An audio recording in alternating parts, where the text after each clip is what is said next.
We just heard from the Baltimore mayor who, after a weekend of racist tweets and attacks on his city from the president, he responded to President Trump with one single message: please help. We need federal support, and we're not getting it. That brings us to our newest segment, Fed Up.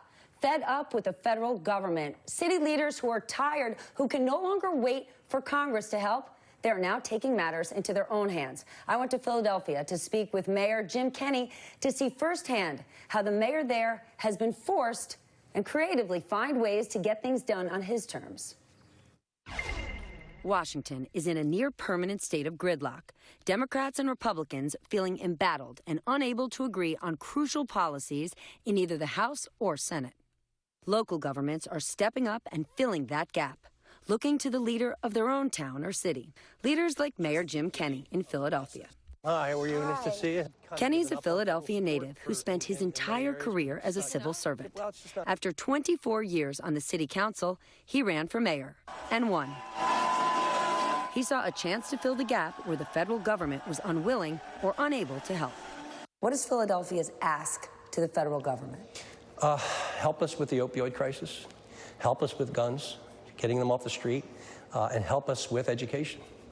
Education is the most important thing they can do. It's the most important thing they can do. And it's the most beneficial thing for the entire country that they can do. We would jump light years ahead of where we are now if we could educate all our folks. Kenny's administration has been working to correct all of those problems and more. At the top of his agenda, improving the education system for his city, starting with a brand new universal pre-K program. But with zero funding from the federal government and the state of Pennsylvania, the administration had to look elsewhere for revenue. But taking things into their own hands has proved difficult. On one hand, some people in the state legislature, generally on the Republican side, they don't want to fund education. So we pass a beverage tax, we tax our own folks to pay for education, to pay for pre-K and community schools. Now that soda companies are in Harrisburg trying to lobby out-of-town legislators to preempt us in paying our own way. And I'm like, yeah, guys, you can't have it both ways. So if you ask people, do you like the soda tax? They say no, we don't like the soda tax. Do you like pre-K? Oh, pre-K is wonderful. So in order to have the wonderful pre-K, you're going to need the soda tax. Despite the pushback, the beverage tax is working. It's brought in revenue, and the first class of pre-kindergartners are enrolled for school this fall. Philadelphia is taking care of Philadelphia. Yep. All right, back with me, Jason, Noah. Jason, to you first. I said it there, Philly is taking care of Philly.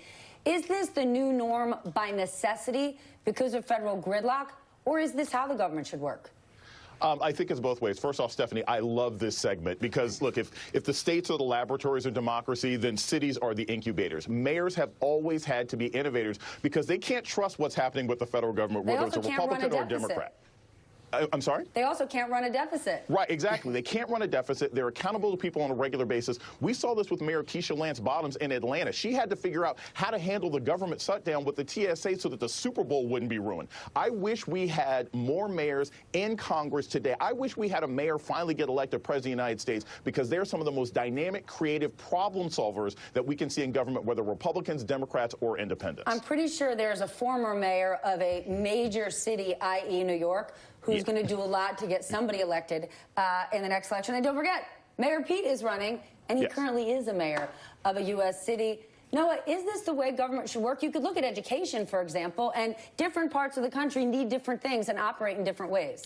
Yeah, so the party in the White House tends to forget the value of federalism and localism when they have control of the levers of power because so many other avenues are available to them. But that demonstrates why localism and federalism are so potent and so powerful for affecting the kind of changes that you want to see change. Look, the Philadelphia voters accept the soda tax because they like the results of it. Not everybody in America is going to accept the kind of revenue generating that you need to have that kind of a policy, but that shows how it's possible. People there didn't like it, but they went with it, and so far it's working. Noah, Jason, you boys had to do a lot of work for me today, and I appreciate it. That wraps us up this hour. I will see you again.